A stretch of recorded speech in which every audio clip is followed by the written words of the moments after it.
Is this the most powerful man in Britain? No, not Boris. Meet Dominic Cummings, the power behind the throne. Some people will swear that Dominic Cummings is the man who is really running this country, that he is the one deciding our strategy on COVID-19 and pushing for herd immunity.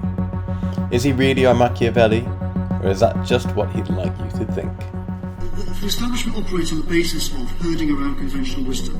It's why the establishment has got every big foreign policy decision wrong since trying to deal with Bismarck in the 1870s, 1860s. Dominic Cummings is chief advisor to Boris Johnson. He hates Whitehall and the establishment. He would like you to believe he's not part of it. All the big things, Whitehall and Parliament, have unfortunately got wrong since then. And they herd. That's what happens all the time. They herded behind the ERM, they herded behind the Euro, now they're herded behind supporting the EU. Number 10's resident technocratic nihilist thinks politicians lack vision, and the civil service is filled with underachievers. You might not like his conclusions, but his diagnosis isn't far wrong. Cummings is intelligent, but he obsesses over obscurity.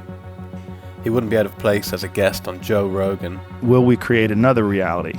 Will we continue to create simulations inside of simulations like fractals?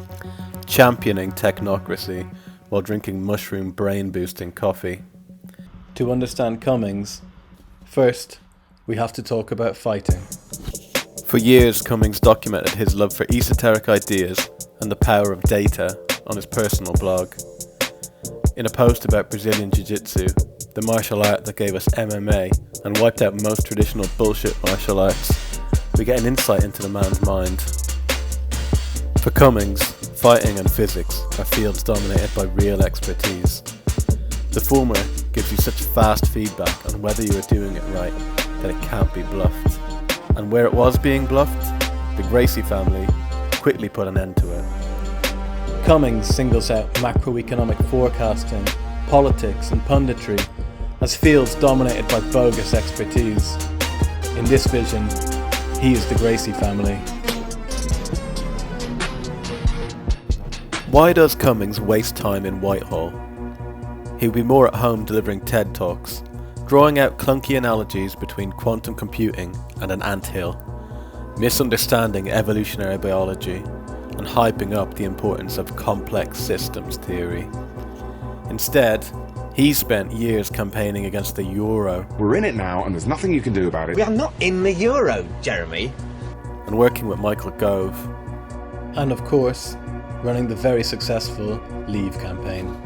He is there, he believes, to disrupt how things are done. Remember his controversial blog post seeking data scientists to join his mission in number 10. In bad teenage prose, he begs, "We need some true wild cards, artists, people who never went to university and fought their way out of an appalling hellhole." At least one of his weirdos turned out to have some pretty niche views about the world. Just weeks after starting a dream job inside number 10, Andrew Sabisky was shown the door. His controversial views on race, gender and sex were quickly discovered in online posts and blogs. He didn't last long. Data science is the great hope of people who believe you can do politics without ideology, but they're drunk on their own ideology. And in Britain, there's a long tradition of thinking some Rasputin-like advisor is secretly running the show. Never mind your fucking toys, play with that. Go and stand in that fucking corner. Stand over there, right? And do not move, or I will perform a fucking living fucking autopsy on you. And we treat them as though they have near omnipotent power. But placing ads on Facebook to win a referendum is not the same thing as fighting a pandemic.